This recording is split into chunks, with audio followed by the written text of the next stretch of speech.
What's up, everybody? Welcome back to the basement. Pete, what's going on? Welcome back. What up, brother? Happy New Year. Happy New Year. Happy birthday. Yeah, happy birthday to you as well. Guys, we got 6 weeks worth of books to talk about, so we are going to just streamline right through them. We got some highlights like Monstro Mechanica, Judas, Hellboy, Krampusnacht, I hope I'm saying that right, Marvel 2-in-1, The Phoenix Resurrection, The Return of Jean Grey, Koshchei the Deathless, Rise of the Black Panther, Old Man Hawkeye, Ice Cream Man, The Further Adventures of Nick Wilson, Teether, Call of the Suicide Forest, Go West, and plenty more. Grab your drinks. It's going to be a great episode.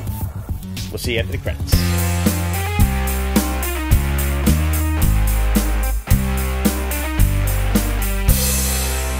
Before we get into comics, real quick, because I know last week we yip-yapped and caught up and joked and drank a lot. And you got me through a full night of work. Yeah, thank you. We appreciate that. Yeah. Two hours that I managed to edit down to about a little less than an hour and a half, and no comics were spoken of. That's not going to be repeated this time around. But if you watched last week's episode and you enjoyed it, thanks. And as always, guys, go on our YouTube, subscribe to Pete's Basement on YouTube, like the videos, share the video if you feel like, drop a comment on the video, and don't forget to subscribe to Pete's Basement Extras as well, and don't forget to like and share those videos. The likes and shares and the comments really do help bump up the numbers as far as like YouTube and everything goes, and the more popular we are, the more people that we get to include in our little menagerie here. And at this point, insanity. It is. It's a regular old asylum. I'm very proud to announce the implementation, finally. We're revamping and retooling the entire Pete's Basement store, and we're going to have new shirts. We're going to have the charity shirts coming out. I hope to have that out and ready by next week's show, Thursday the 25th. If not, it will launch on, I believe it's Monday, January 30th. So whatever the date is, if all goes according to plan, which, let's face it, it rarely ever does, then Tuesday the 30th. Wednesday the 31st? Yeah. Sure. Because that would be my show at Highline Ballroom here in New York City. I thought it was on Sunday. No, my first show is on Sunday, the 28th. I'm very confused. Hold that thought. Yeah, go ahead. I hope to have the Pete's Basement t-shirt store open by next week's show. If I don't, it will be open by the end of January. We're going to have the regular Pete's Basement t-shirts in an assortment of colors, and we're going to have a special t-shirt in red for February is Heart Month. You know, like heart illness awareness, heart disease awareness and stuff. So we're going to have a red shirt with a little heart in the front and everything. It's going to be great, and 100% of the proceeds from the sales of those t-shirts will go toward a charity that we're going to choose. Awesome. The charity has yet to be decided, but we're working on it. We're kind of narrowing it down and everything, and we'll have that information for you next week. And that'll be a special Pete's Basement supports and a little script and the name of the charity underneath, and a little ribbon and stuff. You know, like we're really kind of proud of this one, and it's not to like make money or anything else. It's just to give back. And we're calling it Basement Gives Back. That's the hashtag. So go out there and do some good for people in your community, for charities and stuff. And we encourage you to buy these t-shirts and put them on. Take a picture. Hashtag it Basement Gives Back so we can see it. And then we're going to repost it and make you guys infamous in Geek World, because we just think this is an awesome thing to do. And let's face it, we could all use a little extra heaven credit. So, yeah, that's pretty awesome. Really excited to get these new t-shirts out there. And if you're on Periscope and you were watching for YouTube, you're missing that part. This is why you should watch the live show, because it's just exponentially crazier. There was a bit of a rant about, you know, just general stupidity, people in New York and everything, and things you want to say to your fellow commuters in the morning or at the evening rush hour. And along with the Pete's Basement logo t-shirts, we're also going to have my patent pending New Yorkerisms that I like to post up on Twitter. So it's good to make sure you follow us on all the relevant social media, because Instagram, obviously we post some cool pictures and shit, but on Twitter, I'm known to just throw some stuff out there. Usually when I'm angry in the morning from a commute, or somebody has really pissed me off, I like to throw things out there. Jason Agopia says, yeah, New Yorkers suck. We do. God almighty. Yeah. Things like, for example, put the fucking phone down and walk faster. New Yorkerisms. Pete's Basement. I mean, really. Like, it's. I actually say that tomorrow. I have said that to people. Yeah. Yes. Yeah. The things like, put the fucking bag down. There's an announcement on the train. Put your bag on the floor. Why is it on your back? And why is it 7 miles long? This isn't a high school anymore. You're not carrying your fucking locker on your way to work. Anyway. Jesus Christ. So yeah, like things like that will be on another line of Pete's Basement t-shirts that will make it to the store as well. So yeah, we're really excited about this. David, something I say all the time, common sense is not so common. Because you said, New Yorkers don't have a lot of common sense these days. Nobody has any common sense. Can I correct that? Can I correct that? Sure. Because New Yorkers actually do. Yeah, that's true. Born and bred New Yorkers do. It's fucking all the fucking Tiffany's and Cody's and Kyle's and fucking... Did I say Tiffany already? You said Tiffany. Kyler's, whatever. Brittany. That are, How about Brittany? Nah, well, I knew a Brittany here. That are moving in from all the square states out there. Square states. Have you ever looked at a map of the United States west of the Mississippi? Yeah. It's like they ran out of ideas for property lines. Like, fuck it. Squares. No, actually, they wanted to play tic-tac-toe, and that's what happened. Accurate.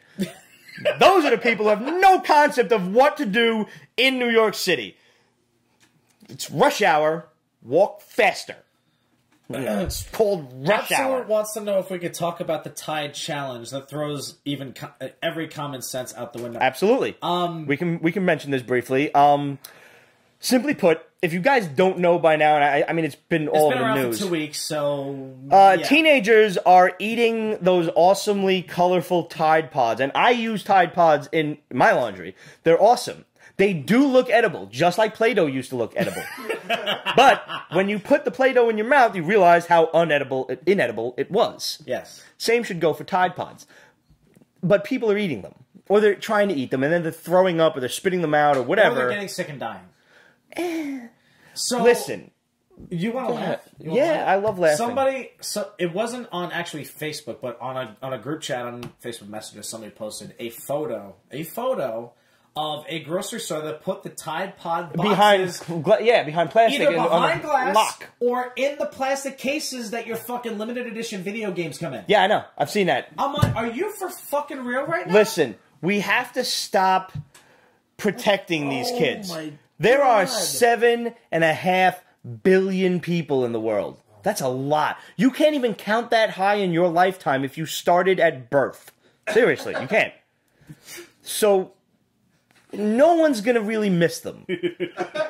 I'm just saying, like, maybe we should stop them from eating the Tide Pods, or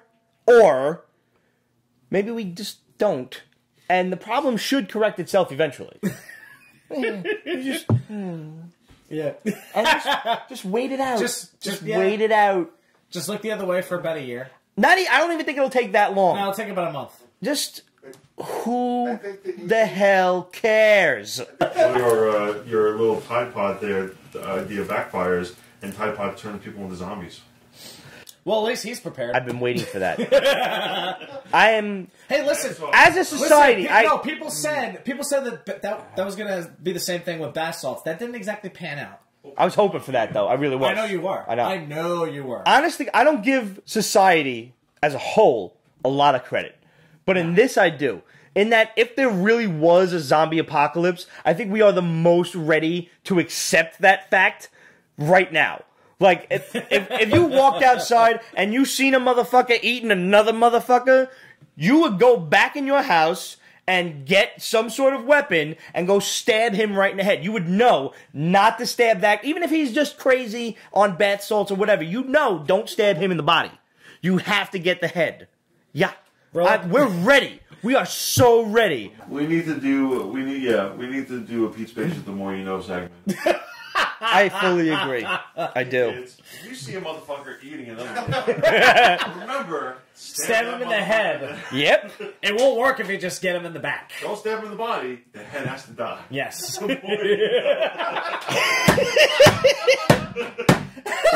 That needs to happen. I don't even think that'll go up on an extra. I mean, that's going to go up on the regular channel. Can we use The More You Know without getting sued? Probably not. Sure, why not? You'd have to use some The type of more you're facsimile. aware of. Yeah, exactly. With a black... Shh! Do you want to get sued? Oh my We God. call it the shinning. Record this shit. We got a bunch of Facebook. Diego da Silva says, drink some bleach to wash down that Tide Pod, bro. Yep. Tide Pods to thin out the population. Ha ha ha. Edward Reeves. Antonio Perez. Take out all the teeth for zombie gummers. I think Facebook is with you solidly. Yeah. Pete presents The More You Need to Know. It's the more you need. I like That's that. from Absolute. I like that. That's an absolute. Yeah, we can squeeze a need right in there. Yeah. Yeah. Oh man, does it disturb you how many people agree with me on a weekly basis? Remember kids, the head must die. All right, so let's just go down the list, shall we? Yeah, I mean, let's just barrel through this shit. yeah, Like, I think do each week and then break for a question or yeah, two. something like that. All right. I like that plan. It's good. Yeah. Yeah. So the week of December 13th, we had a couple good ones. We had Aftershocks Monstro Mechanica, Yeah. which had Leonardo da Vinci and his lovely assistant. I don't Yes. actually know if he had a lovely assistant, But but I didn't even know if he had an assistant. Oh, he probably had multiple assistants. he might throughout have. his life. I mean, like some people you know. have said Mona Lisa was either him in drag or like like- a lover of his or something. So Yeah. who knows? And they've built an automaton that Basically the wooden giant. they without have a face. It's like a big ass like the sketch models. Like you would buy at like Pearl Paint or something. Yeah, the sketching dummies. Yeah. Yeah. And there's like the evil of the church is like trying to. The Medicis and I forget the other neighboring family that are Yeah, in that's charge all of like some everything. weird But history yeah, and it's stuff all- that I don't remember from high school. But yeah, the Medicis ran the Vatican, basically. But they have Or to. Rome, They're like the whatever. bishops or something. Pretty much. And they have to shut the machine down every night so that it doesn't remember what the hell happened beforehand. Right. But The thing that fascinates me about that is that how did you program it? How does it have a memory? I'm glad. Like, yeah, I want to know it's not that. explained, but But I'm I glad they're not understand why. trying to explain it to me and fucking it up. Right. But I'm totally accepting of the fact that, shut the thing down so it doesn't remember stuff. Yeah, Totally. Yeah, like restarting a computer. Yeah, just suspend disbelief and realize But that the Da Vinci was way assistant the fuck ahead of his is time. not, like, shutting it down. She Right. wants this thing to be sentient. Yeah. I think she thinks it's her boyfriend. Wow. Like, that's the way, you That see the just way put she's some talking really to it, though. fucked up thoughts in my head. Like, you see that, I mean, it's got wood, So, I mean, whatever. It's permanently. Watch out for it's wood. splinters. Well, true. Aftershock has been pretty consistent with putting out good shit.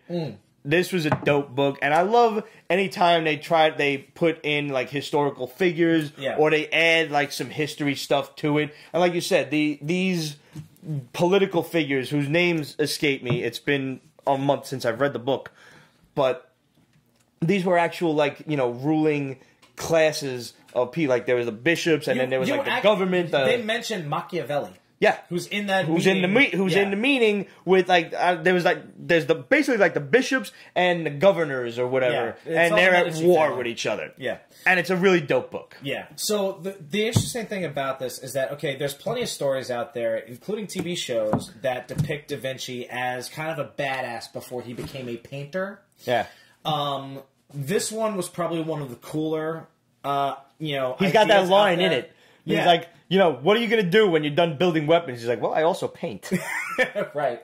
It's like, very nice. Okay, that sold me on it. I can go with this story now because he is relatively young, all this stuff. So, yeah, One of cool with it. I never watched that show Da Vinci's Demons on I think it was HBO or whatever. My father did. I've seen snippets of that show. It looked pretty good. But I just really never did you ever read the it was a Marvel book that came out, I don't know, maybe 4 or 5 years ago, right around the time Agents of S.H.I.E.L.D. premiered. Uh-huh. And I think it was called The Shield.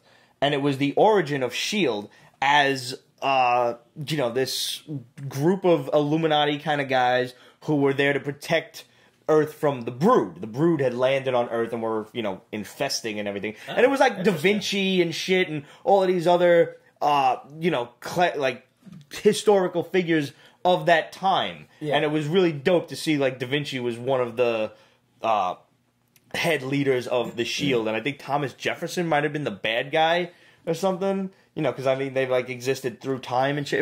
It was a good book. Are you thinking of Marvel 1602, maybe? No. It's called I think it's called The Shield.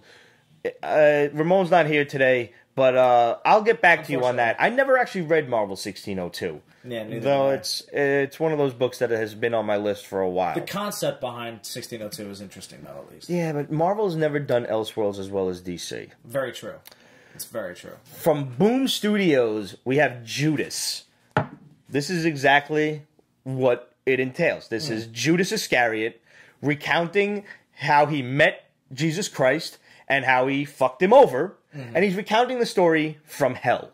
Yeah. And he's being attacked by demons and other hell spawn and tortured souls and everything. It's like, all these souls are like, we don't deserve to be here. We were innocent. You, on the other hand, you deserve it. And they start fucking him up. And Judas prays for help. And who answers him? But probably the only guy who can hear him in hell, Satan. Mm. And they draw Satan real cool. Yeah, they make him look like an angel. Yeah. I love that depiction of the devil. I hate the hooves and the Greek satyr kind of looking thing. Yeah. He's an angel, and that's what and he's an archangel. He's not just an angel. Right. He's a fucking archangel, which is, a hell of a lot more powerful if you follow angelic lore and shit. Which is a really good read if you ever are interested. I only picked this book up because I'm familiar with the writer Jeff Loveness. He actually is a really funny guy. He's written like mad funny shit. He wrote a Spider-Man book that was probably one of the most classically read Spidey books I've seen in a long time. It was actually like cracking jokes, had that classic Romita era humor and everything, which I love. Yeah, it was a really good series. Honestly. I agree. Well, maybe Dan Slott's leaving, so soon, hopefully. God. But this was a take on Jeff Loveness being serious, and the guy's got a range. Let's say, This is a great book. I'd heard about it, I hadn't read it, and then when there was a lot of hype about it. And then when I finally read it, I'm glad it paid off. So that's definitely worth your time as well. Yeah, that's pretty cool. Kate says that issue number 2 should be good. It is Judas and the devil having a conversation throughout the entire book. I think that's great. Yeah. I mean, if they can pull off an entire book where it's just a conversation, no action, no nothing. Right. I love it. I mean, honestly, this book was pretty much all exposition up until the end. Yeah. Because, I mean, even if you're not religious, you kind of know the story. I went to Catholic school for 9 years. I was, I'm very familiar with this story, which is also why I loved Dracula 2000. Don't fucking judge me. First of all, that's a dope movie. And also, Vitamin C is really cute. Again, don't judge me. No, and Gerard Butler's the Vitamin man. C is adorable. Gerard Butler's the man. Yeah. Yes, it was him. He was like 12 in the movie. I actually never saw that, but I didn't know that now that I've ruined it for you. Whatever, I don't care. He was Judas Iscariot. Okay. Which is why he didn't like the cross, which is why silver could hurt him because he traded Christ's information for, I think it was 10 pieces of silver, yes, if I'm not mistaken. 10 or 30. Maybe it was 30. I think it was 30 sounds right. Yeah. But, so there were a lot of interesting implications in there. That I love religious stories. It's why I always like the Book of Nod for that Vampire the Masquerade role-playing game. And the Book of Nod is supposedly one of the books that was taken out of the Bible when Constantine decided it should be rewritten and reorganized and everything right around 420 or so A.D. Jason Agopian says it was 30. It was 30, right? Yeah. Okay. Thank you, Jason. Totally missed my 420 reference. I did. I'm sorry. 420. Dick. Image came out with Rumble. Should not be called Rumble. This was there was no there was not a Rumble that happened. Rumble. No, Yeah, like I'm still trying this to is piece together what the fuck happened in this. I book. don't understand. There was a guy who was fighting off monsters. His name was Rathrak. Yes, and he was like this warrior barbarian who defeated and killed all the monsters. But that was only one battle, and he was fighting a war, and he was like the lead general or whatever, and he goes to the hive of the monster queen, and he goes all buck naked, like just to show him, like, I come in peace. Yeah. And he's never seen again. And then later on in the book, you find out they killed him. And they imprisoned his soul. Yeah, and the soul escaped. And now the soul was running around killing monsters, killing people. Didn't matter anymore. I was pissed. Yeah. I want my body back. I'm pissed. Yeah. So monsters exist in the world with humans at this point. Yeah. I don't know if people are aware of this or not. That's left kind of hazy. Yeah, there's a lot left hazy in this book. Yeah. And then, like, some of the monsters are worshipping Rathrak. Or maybe not the monsters, but some of the people are. Yeah. But they're working with the monsters. I didn't get really a lot confusing. I didn't care for this. Yeah. I didn't care for the art much. I didn't care the for art wasn't all that good. The story was tough to follow. It didn't grab me, you know? Right. Well, I think it's because like the lines were so blurred right off the bat, where it's like you need to kind of clearly delineate something before you go and blur the line. Yeah, you know what I mean. So in that respect, it doesn't read well. It started out like the first 4 pages were okay. Like this old man in this picturesque valley is telling his grandkids or whomever, listen, place used to be infested with monsters. Rathrak saved us all. Yeah, and now I'm cool. And then all of a sudden we switch to like a New York City looking slum. Yeah. And there's people and there's cops and then there's like people disguised as monsters and guy's head comes open and he's like, "Hey, I'm a monster, but hey, I'm a different monster. You recognize me now?" Yeah. I didn't get it. Yeah. I'm sorry. Yeah, it was just weird. Skip that one. Yeah, it just took a left turn to batshit crazy. Yep. I mean, you could have gotten away with the twist if you weren't confusing everything else. Of Rathrak just being a murdering son of a bitch. Yeah, no idea. If you didn't blur everything else or screw around with everything else, you would have been fine with the twist. But the twist is just lost in the confusion. Yep. So now you actually read The Girl Who Kicked the Hornet's Nest. I didn't check this one out. I did. This is the same story as like the girl with the dragon tattoo. And everything. This is the final. It's a depiction of the final book in the trilogy. There have been other books from Hard Case Crime. Okay. They did do the other ones. Yeah. I didn't read those either. I guess they're like 3 or 4 issue minis because you're only about. They usually do or halfway through the story. 3 to 4 issues, sometimes 5 per series. Yeah. Hard Case Crime does a lot of different minis that we've read over the course of the last couple of years that they've been doing this title. I skipped these because I never read the book. I never had any interest in it. So this was probably the one section that I wasn't reading. But, how did it go? It was pretty cool. Like, it actually brought back memories because I've seen the 3 Swedish films. Okay. I never read the books. My ex-wife did. She loved them. And she said that for the most part, they were probably about 85% accurate. Had to make a few changes here and there. But reading this book... What about the American flick? Did you see that shit? Yeah. How did it stack up against the Swedish ones? Not as good. Uh-huh. It was enjoyable. Don't get me wrong. Daniel Craig is always great. Rooney Mara. Did the girl have eyebrows in the Swedish movie? Yes. Why didn't she have eyebrows in the American one? Fucking fine. That upset me. Yeah. I think that might have turned me off to the whole premise. I'm looking at the commercials and shit, and I'm like, this broad ain't got no eyebrows. I guess she took a page out of Whoopi Goldberg's book. Anyway. She was like permanently surprised. Like, whoa. That's Botox. But not for her, though. It was... I mean, the American I have a film dragon was good. tattoo? It just didn't... I was drunk. I don't remember. It couldn't hold a candle to either the book or the Swedish versions. Okay. The Swedish versions kind of nailed it. And it's well wordy and long, too. Yeah. But there's... Like, in this particular part of the trilogy, there is a lot of that because it bridges the gap. At the end of the second one, her father's left in a coma, and she's barely escapes with her life. Sure. So there's a lot that's got to be explained. There's a lot of, for lack of a better term, moving around of the pieces on the chessboard. Uh-huh. So that's exactly what this book did. It leaves off at kind of the halfway mark. because Lisbeth is at the point where she turns herself in. But I think they only do 2 issues so for this particular one. Going to close it out. Yeah, that came out either this week or last week. The artwork's the artwork's always amazing. good on this series. The artwork is always fucking good. Yeah. Dark Horse's Giants came out the week of the 13th. This was just weird. It was weird, but I was interested. Yeah. This is basically like, have you seen Pacific Rim? Mm-hmm. Did you like Pacific Rim? Mm-hmm. Have you seen every possible post-apocalypse movie that has ever been done? Did you like those? Well, imagine their unholy love child. Here you go. We have monsters running around on the surface. The surface is ruined, so humans have to live underground. It's basically become Hoth. Yeah, it's a frozen wasteland. Ice wasteland.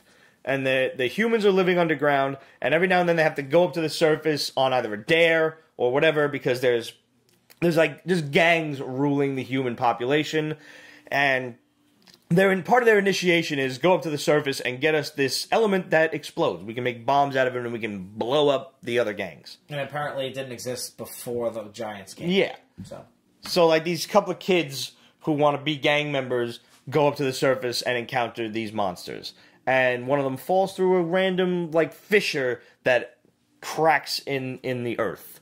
One of them apparently gets killed by one of the monsters, and the other... Yeah, we don't know yet. We don't know yet. And the other one falls down the pit. He falls down the pit into a cracked open sewage drain pipe, and then wakes up at the end of the drain pipe. He doesn't know where the fuck he is. Right, neither do we. Yeah. So interesting enough. Like I didn't dislike it. Right. You know. I mean, it's going to at least keep my interest for issue 2 because first off, this particular kid was kind of being a little bit of a dick. Mm-hmm. Number 1, number 2, he is now stranded. You don't know where the hell he is, and now he's got to survive in this frozen wasteland. I think giant monsters in post-apocalypse, so I'm good with this one. I'm giving this one the rule of 3. Yeah. So I mean, you have my attention. Yep. And the artwork wasn't half bad either. Okay, so now you mentioned before about you have the show at Hammerstein Ballroom, was it? Did I say did I get Highline Ballroom? That's what it was. It was an H. Yeah, I was close. Yeah. I did pretty good. Yeah. Okay, so you have the show at Highline Ballroom. Mm-hmm. When is that? That is Wednesday, the 31st. What is happening the 28th? The 28th is our first show of Year of the Locust tour with Starset. And that's in Charlotte, North Carolina. So that's not in New York at all? That's not New York. Not even close? Not even close. No. Okay. So you're on tour now for then like a month or 2 so. months. 2 months. Yeah. Okay. 7 weeks. Where are we going? Give or take. And I mean, I'll be there in spirit. We're going across the fucking country, bro. That's awesome. Yeah. I'm actually going to set foot in California for the first time. That's pretty cool. We are going to be in Minnesota. I think we're playing in Minneapolis, I believe. Go to yearoftheLocust.com or our Facebook. We have the entire tour list there. I don't know. I haven't memorized everything off the top of my head yet. But we will... Well, I mean, you're in a band. Chances are you get drunk on the tour bus, somebody wakes you up and say, like, go out and sing. And then you get back in the tour bus, you get drunk, repeat process. Yeah, pretty much. Rinse and repeat. Yeah. I mean, you can't get too drunk because we all have to drive the fucker because we don't have a driver. Can't afford one. Actually, it's kind of fun driving the bus anyway, so... but yeah, so I'll be gone for 7 weeks. We're going to basically play all over the country. We're going to play... We have 2 dates in Canada, one at the beginning in Toronto, one towards the end in Vancouver, which I'm super stoked for. We're playing in Seattle, we're playing in Portland, we're playing, San Diego, LA, we're playing at Berkeley College, UC Berkeley, which is going to be a lot of fun. Texas... Arizona, no Vegas, unfortunately. That's a shame. Yeah, that's sad face, but I'll get there eventually. Next time. So I'm just gonna say this with all due respect. Whoever's on, when you're just it's winter, and if you're on a tour bus and you're just sleeping, don't fucking sleep near an open window, please. No, Cliff, we miss you, man. We do. No, listen, we all know. Those of us that know. And Superman knows. Superman knows because Metallica is Superman's favorite band. Exactly. So in our bunk area, no window is big enough for that to happen. So well, that's good. God. That's good. And plus I sleep on the bottom, so that sure as shit ain't happening to me. Knock on wood. There you go. So, Oh, thank you, sir. Yeah, don't Thank you mention very it. much. All right. So the week of December 20th. Yes, sir. Aftershocks Backways. This was weird. You're so weird. Also more of the same. Lesbian lovers, one of them disappears. Mm-hmm. We have Through the mirror in her bathroom. Yeah, we have the disapproving family who will not help her lover find her. Right. Like, at this point, your daughter has disappeared.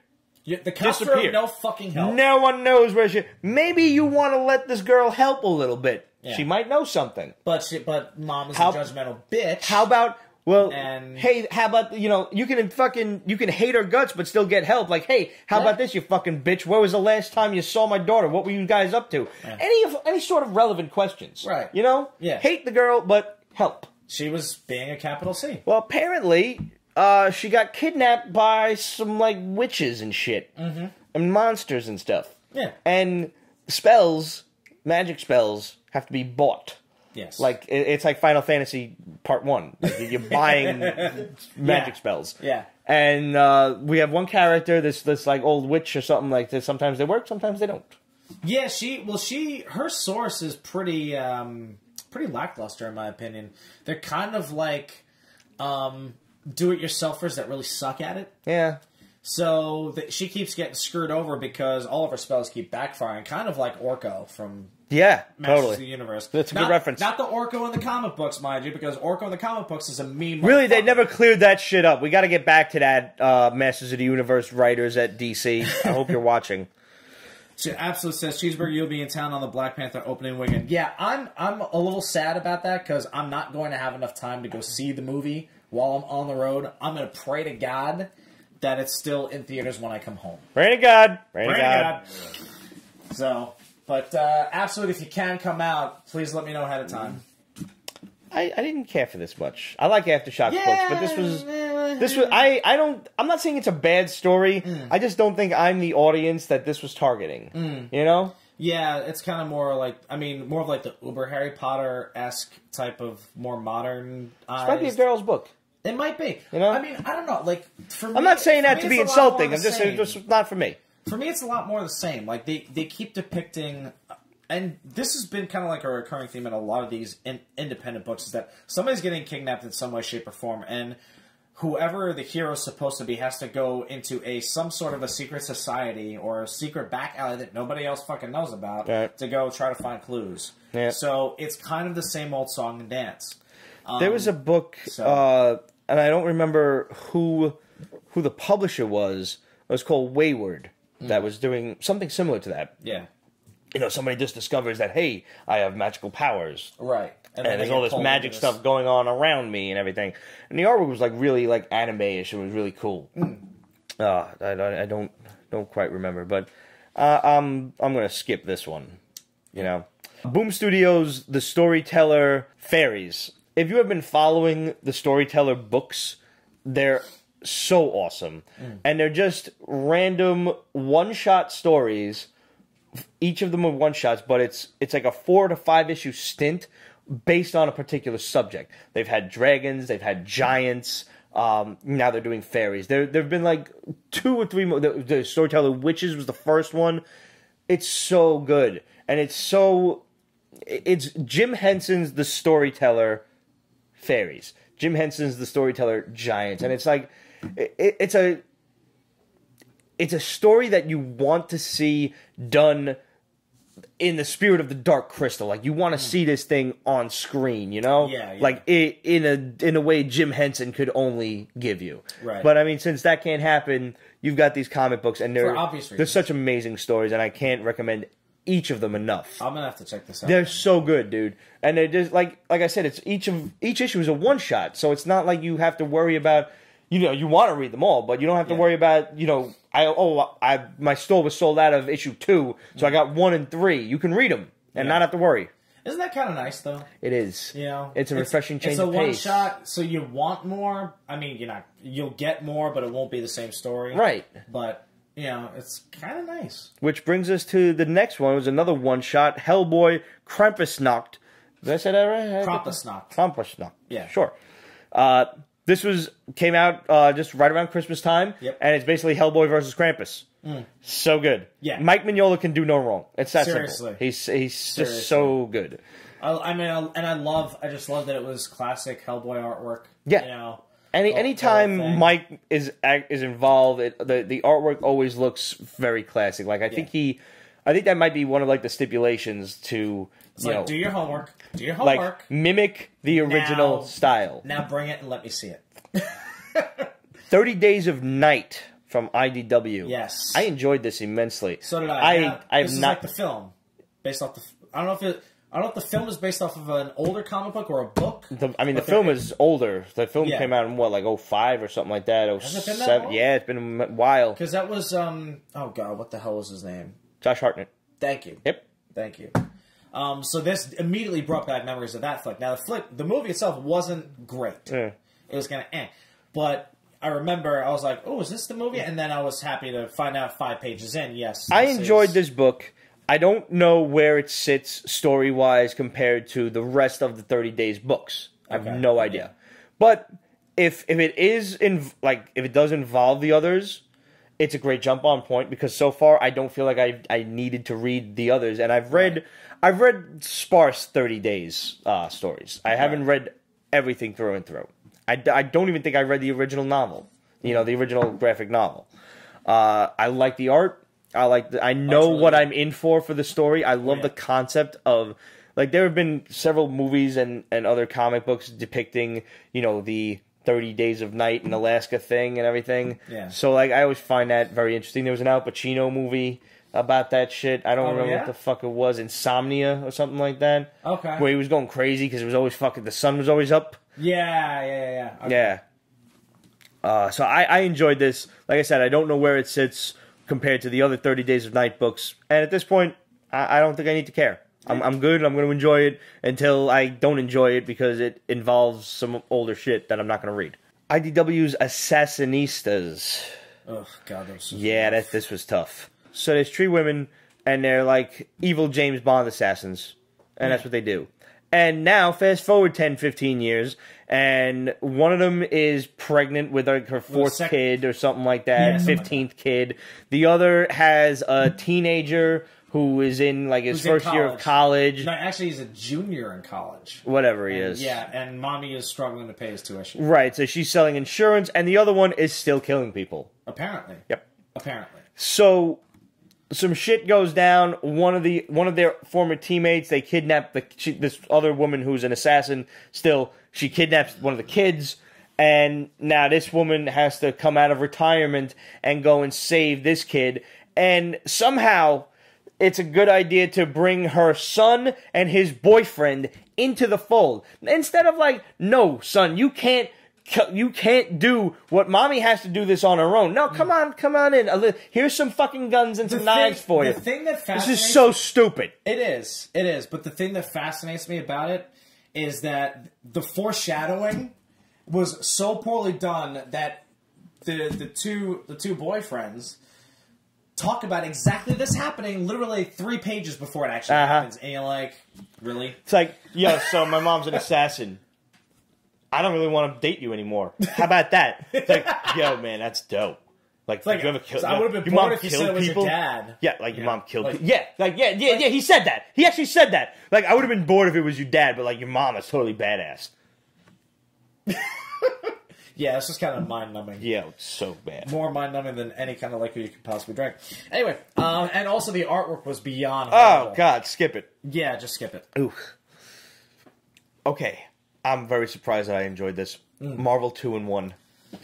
This is a reintroduction to the Fantastic Four. It's the Thing and the Human Torch. Yes. They are I loved this. It was really good. Yeah. The artwork was good. The artwork was awesome. Dr. Doom comes to Ben Grimm and he's like, listen, so I was like raiding the Baxter building, because that's what I do. Yeah. I'm the bad guy. But I'm a good guy now. I'm Iron Doom or whatever is going on with, I don't even know. I don't know, and I don't believe that. I don't need... Yeah, because he's still up to no good, as you can see within the confines of this book. Yes. Still up to no good, gives the Thing a device that only he can open. And this was poor writing on this part, because all Ben had to do was, like, touched the thing and it opened. Like, I'm pretty sure Doctor Doom could mimic the Thing's fingerprint. I'm just saying. Yeah. Whatever. I'll bite. It was still a very interesting story. Getting these two back together, Johnny Storm and Ben Grimm, the Human Torch and the Thing. As far as they're concerned, Reed and Sue and the kids are gone or dead. They don't know. Right. But Reed has left Ben a task to go find something that only he should have. Right. And, get Johnny, take care of Johnny, because that's what Sue wants you to do. Right. That was Sue's last words before whatever happened. And that was the end of Secret Wars. If you didn't read it, don't worry about it. Okay. They're making universes. Don't ask. Who do you think they are? Dr. Manhattan? Don't. All right, fine. Gonna let it go. The conundrum, the problem arises when Johnny Storm levels with Ben and he tells him, my firepower is not up to snuff anymore. Yeah. Yes, I intended that entire fucking sentence. Yes, I did. Yes, I did.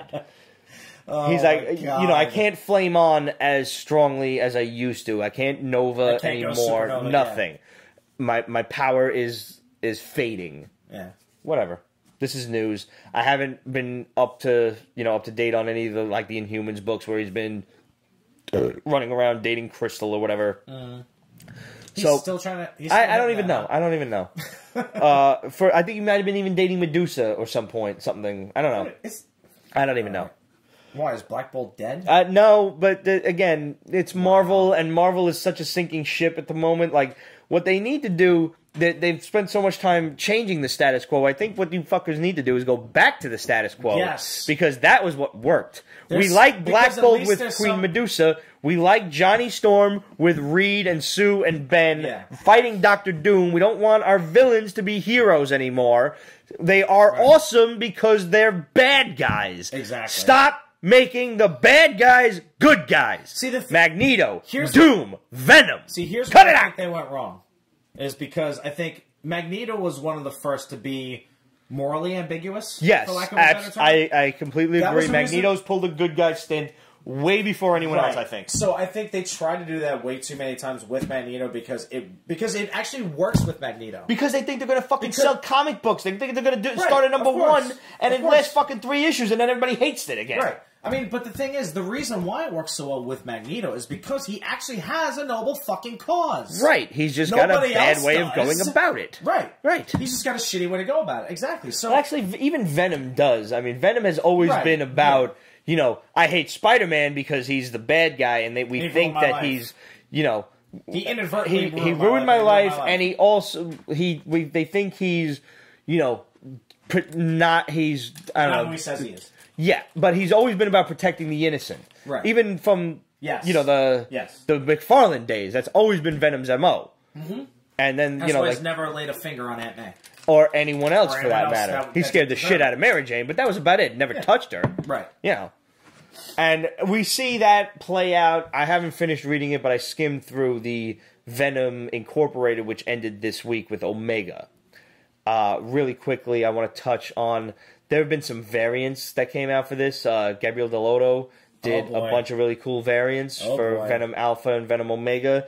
And it just galls me to see the prices that people are charging on eBay. It was an $80 variant to begin with. And it's cool. White cover, his typical painted style, that really painterly kind of, it almost looks a little blurry kind of style. You know what I'm talking about? Yeah. But people are already on eBay trying to charge $150 to $300 per issue or something. Yeah. And they all think that they're going to cash in on that ASM 667 thing again. That's not going to happen, guys. In a couple of weeks to a month, we're all going to forget that Venom Incorporated ever happened. And you're going to be able to get these variants for like $20 maybe. 20 maybe on 50? The low side, 50 at the most, Give it a while. Maybe I'm wrong. I was wrong with 667. But honestly, I've seen Dell'Otto variants go really sky high, and I've seen them do nothing. I don't think these are going to do anything. And the fact that they're done so closely in style, with the white cover and everything, to the 667 variant, is why I don't think they're going to go anywhere. Because I think they're trying to cash in on that, ride the curtails kind of thing. Yeah. I don't think it's going to go anywhere at all.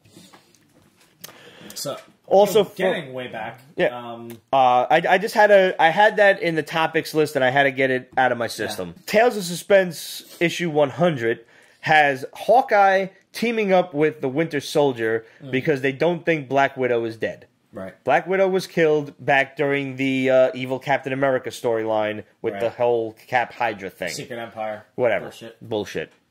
Fucking 4 issues too long. 9 issues too long.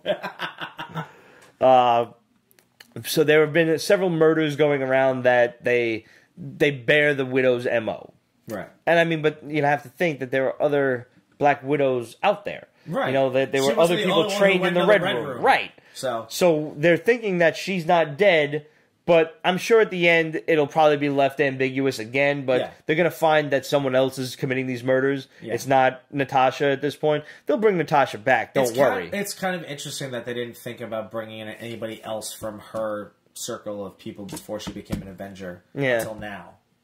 I mean, so... But, I mean, she wasn't that popular. Nobody gave a shit. Right. Which is why she's not going to be dead, because she still has a part to play in Infinity War, so she will be back. Yeah. Even though the comics don't really reflect what's going on in the MCU. No. I still think that she'll be back. Capitalize on that because the fact that, I mean, and she's finally going to get her own film, I think. It's about fucking time, yeah. I mean, it's probably 2-3 years off, but it's happening. Yeah, at least it's happening. That being, as cliche as this is, I wasn't disinterested in the story. Right. The story was cool. Hawkeye and Winter Soldier have both dated Black Widow, so the idea of like 2 ex-boyfriends trying to find their ex-lover is, there's bound to be some humor popping up in there, because they don't like each other. No, they don't. They don't. Clearly. Yeah.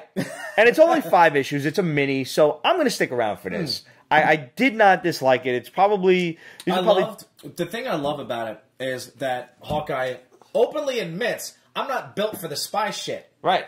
And he fucks it up right away. Royally. In hilarious fashion. But he gets out of it because he's fucking Hawkeye. Uh-huh. So that was interesting. The other thing that really just had me tip my cap was when he realized somebody was there and he just pulled and fired, and he not only hit Winter Soldier in the arm, but he shot an arrow right up the nozzle of the gun. I'm like, yes. I liked, and I'm paraphrasing the dialogue, but it was like, I'm not going to let you kill this man.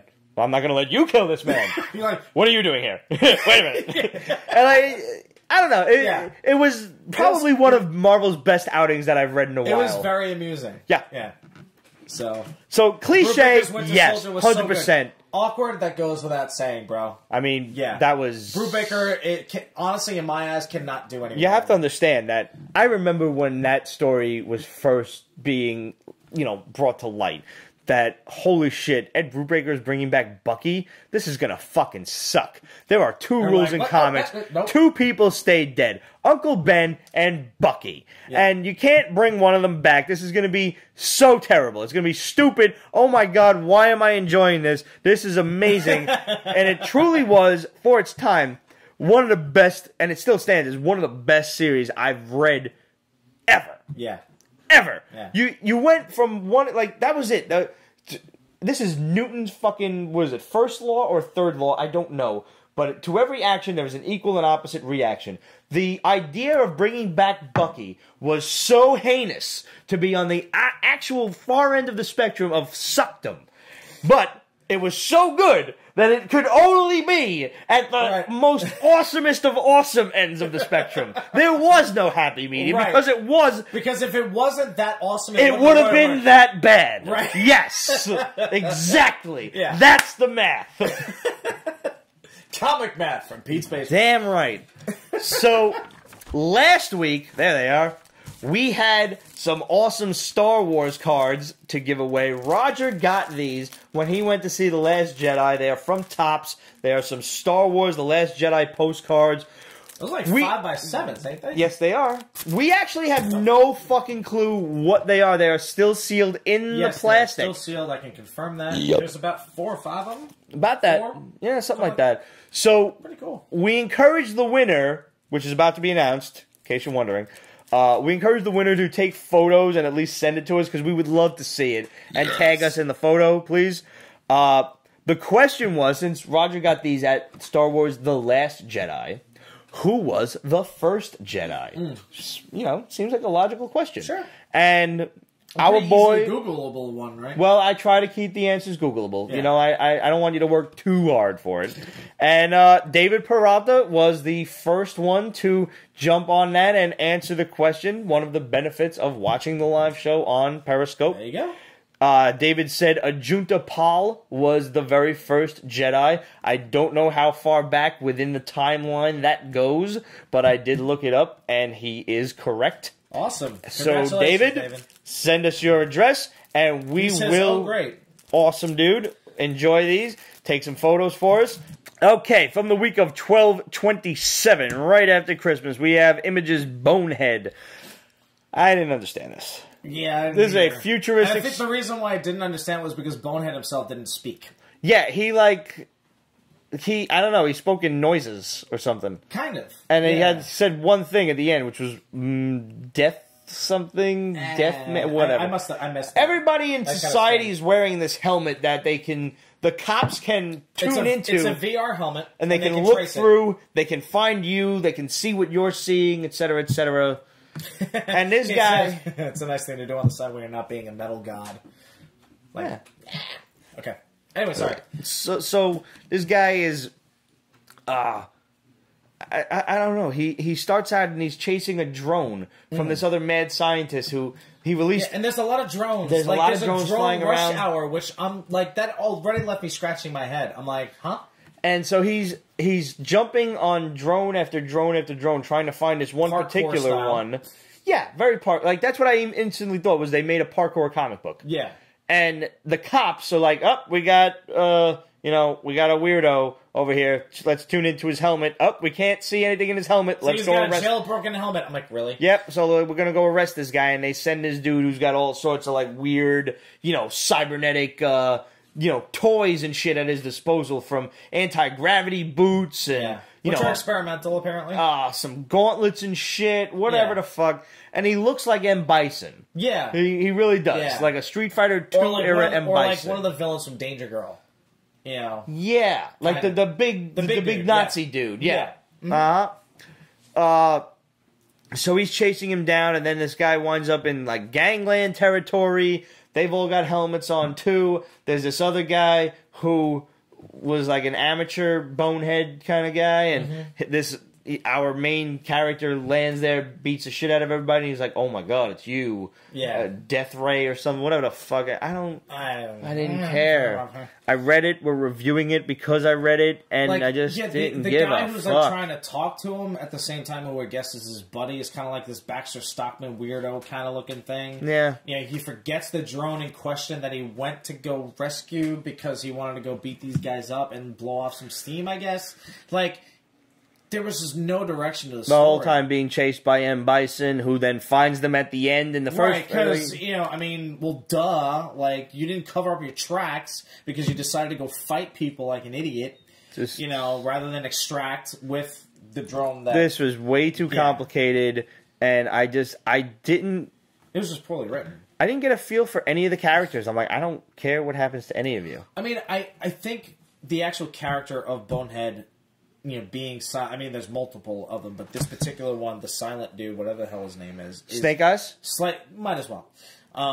It was the last silent guy I cared about. Yeah. He's intriguing, not intriguing enough. I guess so. Which is a shame because the artwork is fucking off the charts. Artwork's nice. Good. It's good. It's nice. It wasn't enough to save me on this one. Nah, it's again, we keep going back to that same thing. It's like, can artwork save a bad story? In this case, no.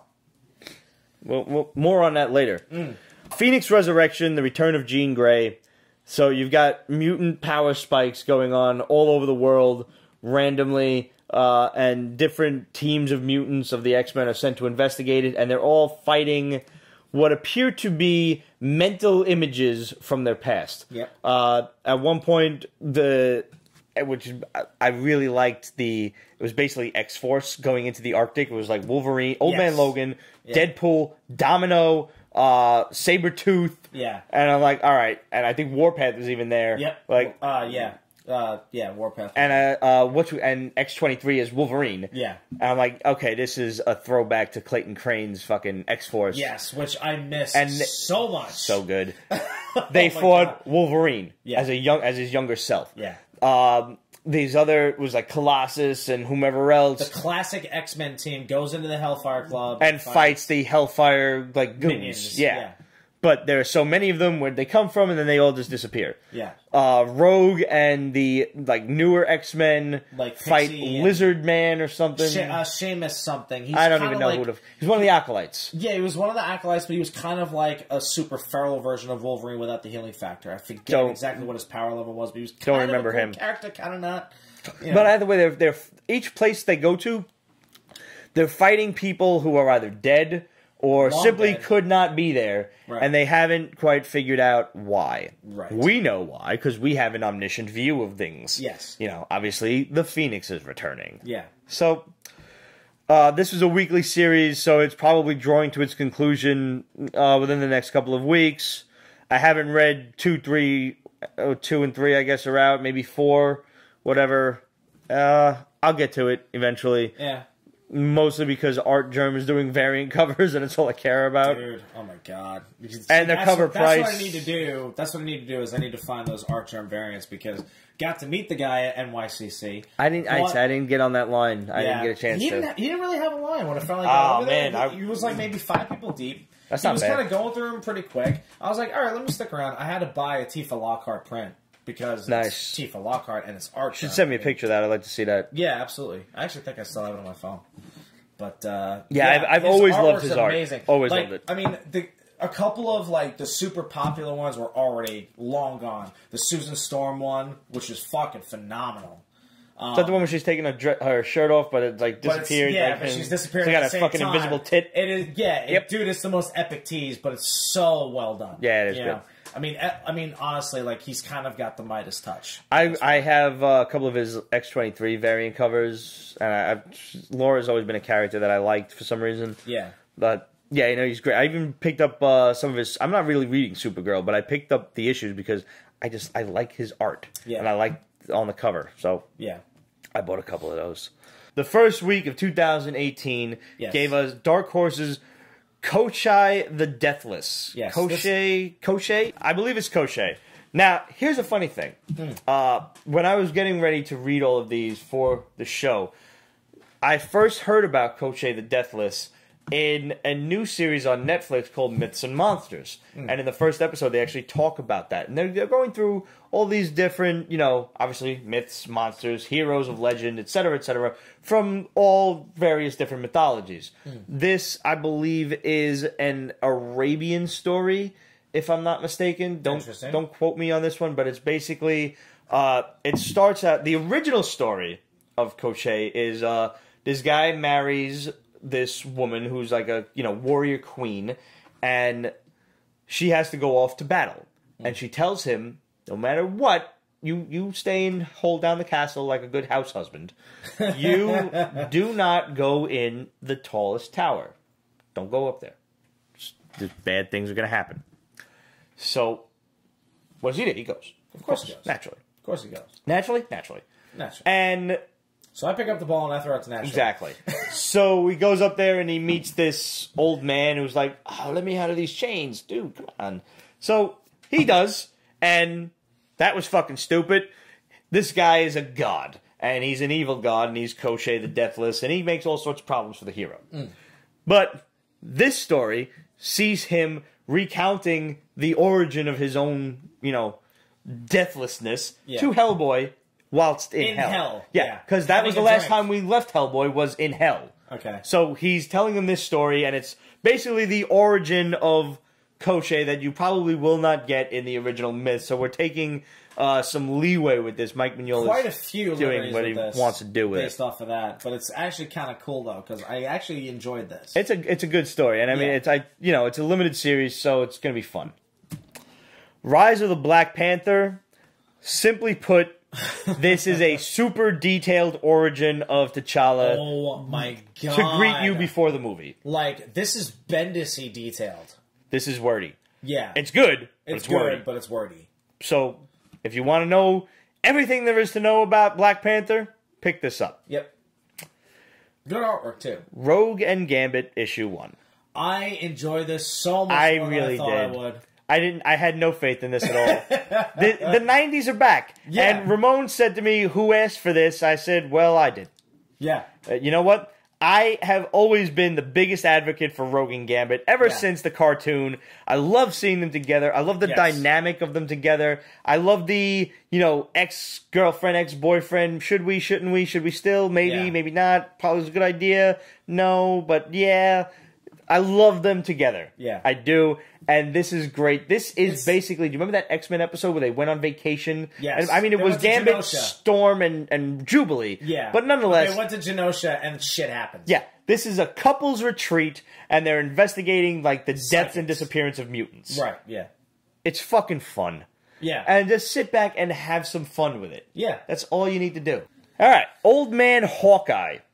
I did not get to read this. Okay, remember when we talked about good artwork saving a bad story? Yes. I never cared for the Old Man Logan universe. Sue me. I don't like it. I don't care. I don't give a fuck. Okay. This is 2, 3, 4... How many years ago did that happen? Too late. But the art is so beautiful. It is so beautiful. Marco Cicchetto? I don't know how to say your name, sir, but you are a god of pencils. Oh my god. Marco Cicchetto. The only reason I read this book is because of that art. I wish it was put to better use at this point, but oh my god, it's worth reading just to look at. It's so pretty. And I do like seeing the possible otherworldly versions of our heroes. Yeah. What happened to them, etc. This is before the Old Man Logan storyline. Okay. This is when Hawkeye is just going blind, and he's going to fight. We're finally going to see the end to Hawkeye versus Bullseye. Right. Answer the age-old question. Yeah. It's a good story. It surprised me, actually, how much I enjoyed it, even though I don't like this particular universe. Okay. So, we have 2 winners to our Black Lightning contest. Greg inadvertently had asked this question last week, and he answered it about an hour later. He did end up answering it, but we added a bit to the question to make it a contest. We said, who are Black Lightning's daughters? And the answers come in the form of Jennifer and Anissa Pierce. Basically, Anissa, his oldest, goes by the name Thunder, and she served on an incarnation of the team The Outsiders. Jennifer Pierce is 16 and has been recruited by the Justice Society of America under the name Lightning. Those answers came from Chris Cooper and Amanda Prockett. So, absolute, you won. Chris, you won. Since we didn't actually specify, first come, first serve or anything like that. So, you guys answered the question. Thanks for watching, and we're going to send you some free stuff. I might have your addresses, but drop me a line anyway. Just, for the hell of it. Congratulations. Congratulations. And as always, thanks for playing. Presented by Capcom. Okay. So this week, finally. Yeah. DC's Damage. Did you finish reading this? No. I recommended you stop. Yeah, you recommended I stop. This is basically the Hulk. It's going to be the Hulk versus Suicide Squad. Or the Abomination. Yeah. Was this written by Ang Lee? Because I think it was written by Ang Lee. It's a soldier who they did some sciencey shit to it, and they hulked him out. And he gets to Hulk out, and he talks to the creature, which is known as Damage, in his head. And he's like, Damage, you don't have to do this. You don't have to be their monster. Shut the fuck up. I don't care. This is fucking stupid. Yeah. Who the fuck asked for this? Who the fuck even is this character? Yeah. Some bullshit. Yeah. And, of course, Amanda Waller is... we knew she was going to get involved. Yeah, you knew she was going to get involved, but still, you're just like, oh, God. And then you got some skinny broad who looks like an evil Maria Hill with an eye patch. Yeah, like Maria Hill meets Domino. Yeah, and she's the one who created this Damage thing. I'm like, I don't fucking care at all. Yeah, just, all right, more of the same. Move on. Image's Days of Hate. This is too political for me. Oh, yeah. This is very political. Yeah. This is radicalism versus government agents in a post-Civil War II America in, 2024. Mm-hmm. So, the very close future. Yes. Obviously, if you look at the societal climate of America right now, we're probably getting real close to civil war. So if the zombies don't get us and the tsunamis don't get us, we'll get us. So, it's, you know, weapons and stuff. Yeah. It's time.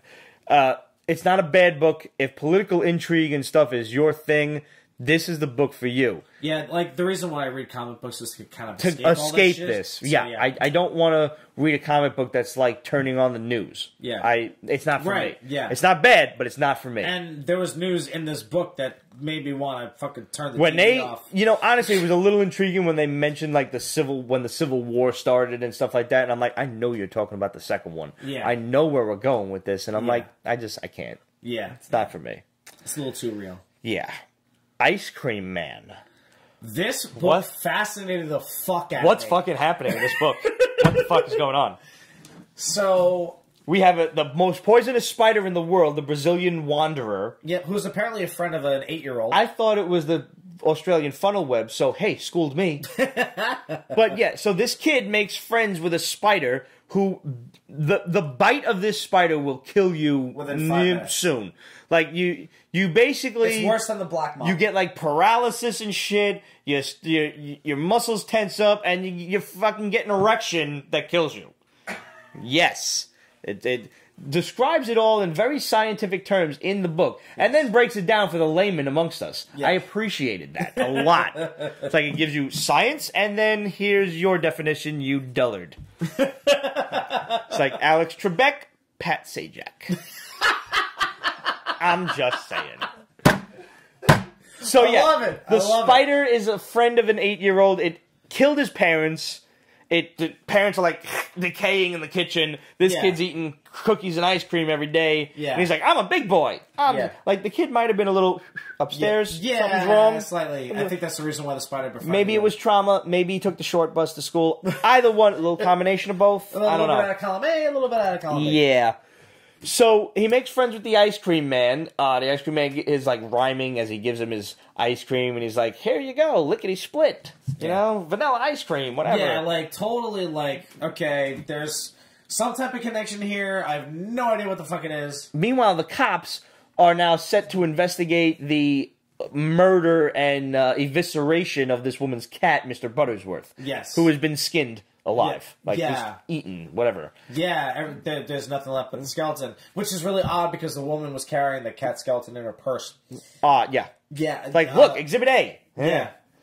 So she describes this, like, hairy, feral creature. And you get the idea that it's a werewolf. Yeah. And then the kid...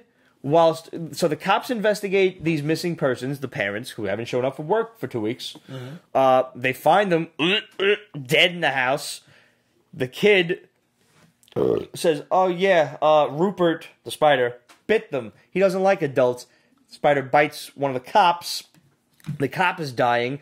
The woman, the female cop, chases the kid. The spider escapes. They chase him into the forest. The kid meets the Ice Cream Man, who looks rather disheveled, and his, clothes are ripped up. And he's like, you're the Ice Cream Man. And he's like, oh, I guess I am. Here you go, kid. Here's some more ice cream. Yeah, he snaps his fingers. And there's, that's what was weird. Like, he just makes things happen, makes things appear with a snap of his fingers. Yeah. I was The next time we see him, he's a fucking werewolf, and he's holding the kid by the neck. And, I don't know, like, the kid screams, werewolf runs off or whatever. One of the best lines, like, woman, cop's like, what's your name, kid? Byron.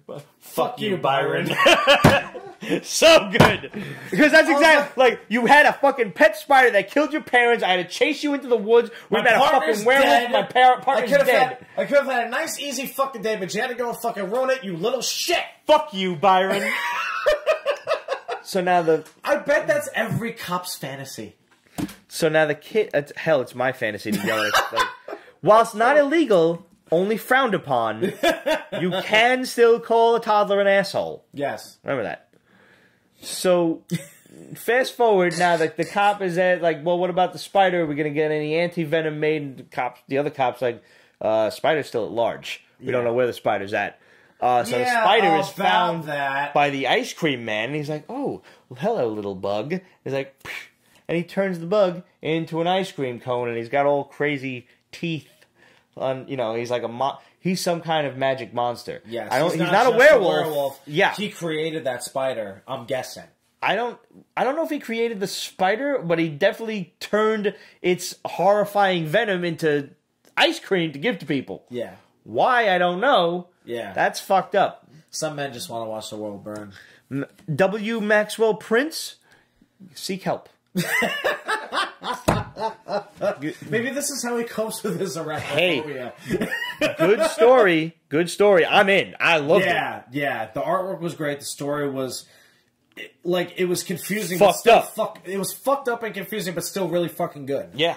So, you've got my attention. Also really great this week, very heartwarming for me, Ramon would say this is a typical Pete story, was the further adventures of Nick Wilson. Yeah. Nick Wilson is a former superhero who somehow lost his powers. Mm-hmm.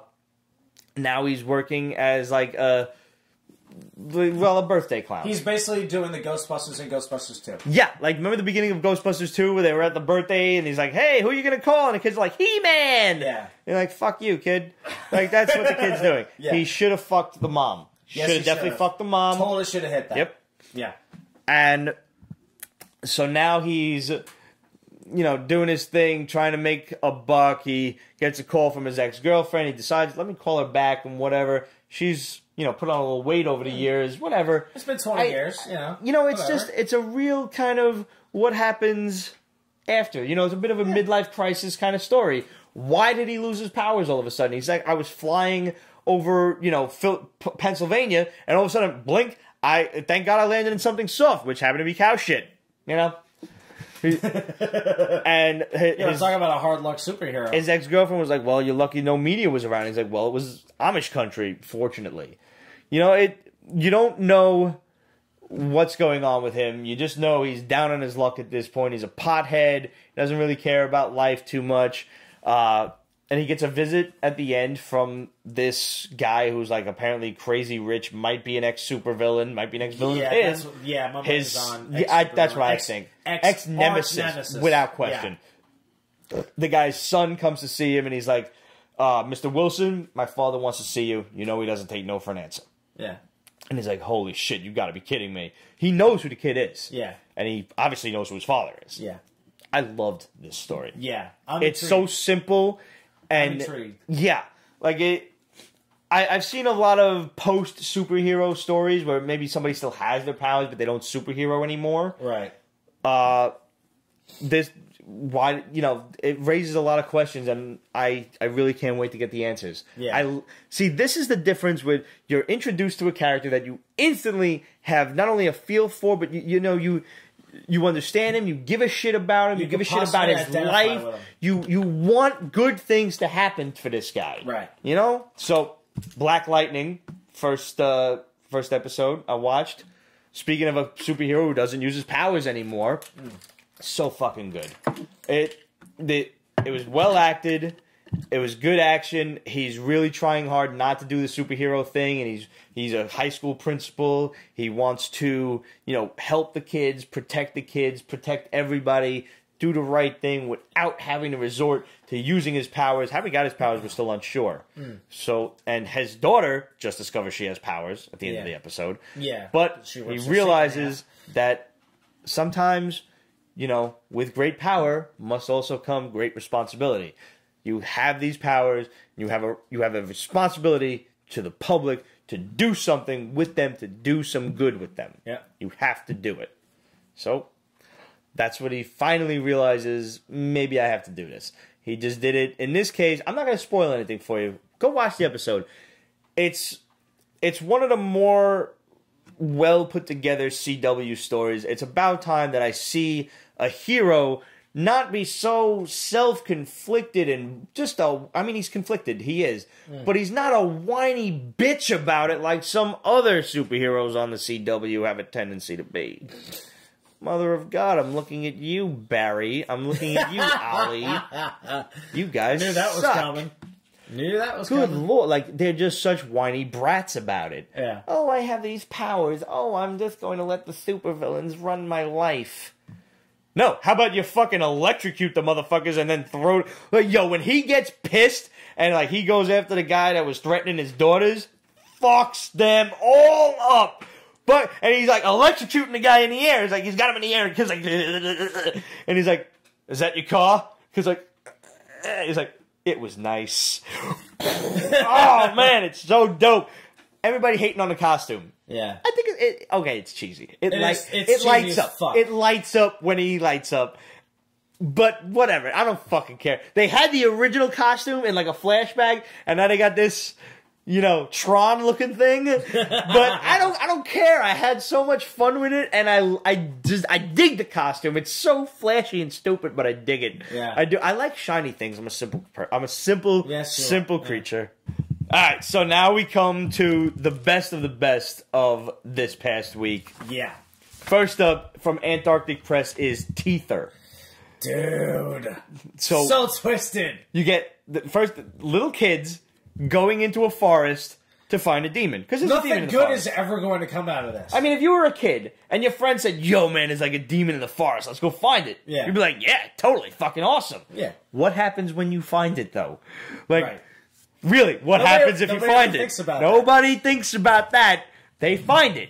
And they all run like little bitches. Yeah. Except for one kid who's like, I gotta go save my girlfriend. It wasn't his girlfriend, it was like his friend, but she's a girl. And maybe he liked her. Yeah. And eventually he ran away too after watching it rip the top of her face off. Yeah. Left the bottom jaw. Yeah. But right off.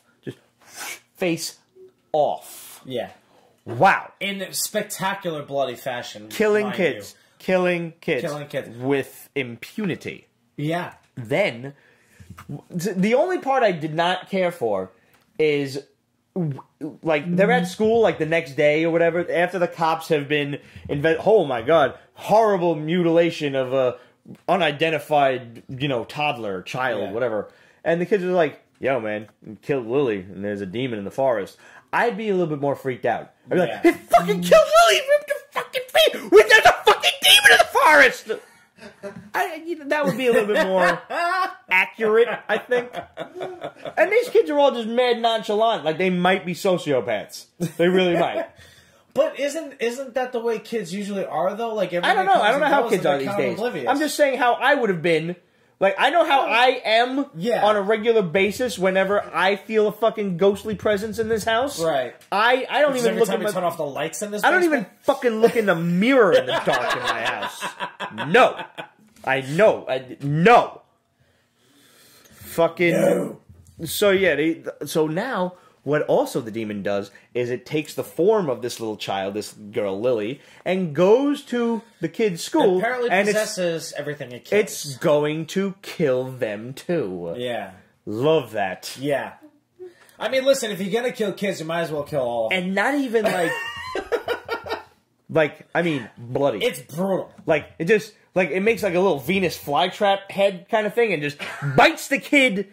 like in half, but then throws him on the floor. Out. Yeah. It venoms out with so much more teeth than Venom has ever thought to have. You remember Venom's super move, like from Marvel Capcom, when he was like... The Venom Fang. Yeah, that's the one. Yeah. That's what it does to the kid. Yeah. Rips him... Not only does it do that to the kid, but it gets him at his most vulnerable. In the bathroom. Kid's taking a shit, and it just, like, you can't even, come on, man, let the kid finish.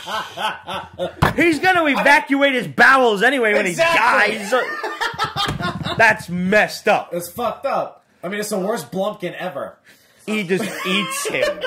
Yeah. It would be a really good horror movie. The worst Blumpkin ever. This would make a really great horror movie, but they would probably have to make them teenagers, because when people see little kids get killed on screen, they tend to freak out. Yeah, like it was even fucked up to see Maximus' son hanging there in Gladiator. And you just see his feet. Yeah. All you see is his feet, you're like, fuck me. Really? God damn it. One thing I have to make note of. The story and art both by David Hutchison, and there is one particular page where our boy David here pays a little subtle nod to one of my absolute favorite horror movies, In the Mouth of Madness. and the kids are all coming out of class, and it's like a little random word balloons. I don't think so. That's why you need to. I put gum on his seat, and one kid's like, Mom won't let me read Sutter Kane. That sold me on this book. I mean, as if I... By As that if you point, weren't already. Right. By that point, the kid was already eviscerated from the bathroom. Yeah. But In the Mouth of Madness was one of the best Lovecraftian movies ever. And one of the taglines was, do you read Sutter Kane? So fucking good. Sutter Kane, in this case, was kind of like Lovecraft, that he was writing things that he thought were real, and they turned out to be real. Thankfully, Lovecraft's books haven't turned out to be real. Yet. This book is so awesome. And I loved in the back, like, he even has, like, a little sketch gallery and stuff for all of his ideas and everything, and how it all came to be and whatnot. If your local comic shop does not carry Antarctic Press and does not have Teether, I highly suggest you go and grab it. Indeed. Get it from AntarcticPress.com. Go on eBay. Do whatever it is you need to do to find this book. Midtown Comics can probably get it for you. Anyone Comics, our boy Dimitri, can probably get it for you. Go find it. It's totally awesome. It's fucking classic horror. Honestly, one of my biggest fears is getting eaten while taking a shit. Honestly. Yeah. Right? Look at Elvis. I mean, just any form of dying while on the shitter is unacceptable to me. Yeah. Because someone's going to come in there, have to find me, and have to look at what I've been doing. Because nobody wants to look at that. That's foul. That's fucked up. Yeah. Overdose on this, that's one thing. But, like, right. Sitting on the toilet and there's a fucking earthquake, like, that's the worst. It's like, I gotta run out of here with shit on my ass. Right. I have read, like theses on things, like, that's the thing that people don't guesstimate about the zombie apocalypse is there's going to be a lot of people getting eaten while taking a shit.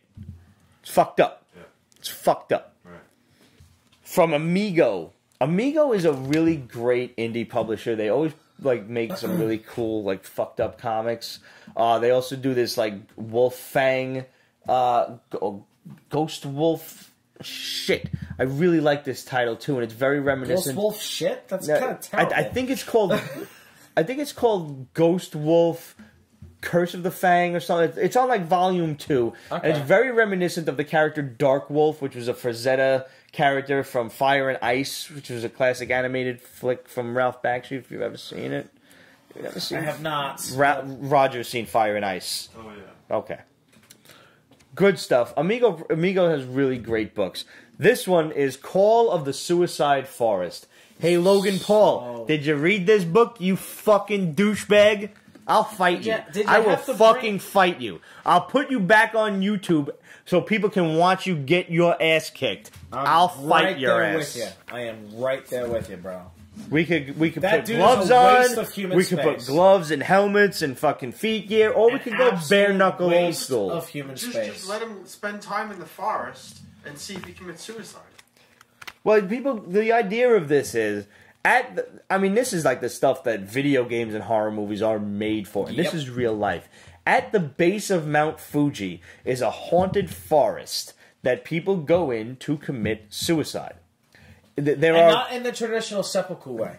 There are rampant deaths many, many times over from people hang themselves from trees. They take a bunch of pills. There's all sorts of really horrifying ways to kill yourself. Yeah. And they do it in... I'm going to do my best here, so Japanese fans and Japanese Americans, please don't make fun of me if I get this wrong, but Aokigahara. Yes. Aokigahara Forest at the base of Mount Fuji. David Peralta says me and my brother went around there. That's right, you guys were in Japan. That's a dope trip, man. Yeah, they've been to Mount Fuji, so... The artwork is really cool. It's all like black and white and blue tones with little hints of color here and there. Because there's like some red thrown in very sporadically, but it's very rooted in Japanese culture. There's a lot of elements of it that even I didn't understand. I had to go and Google. Like they mention particular Japanese spirits and things, and their particular names of them, which I will get to you in a moment.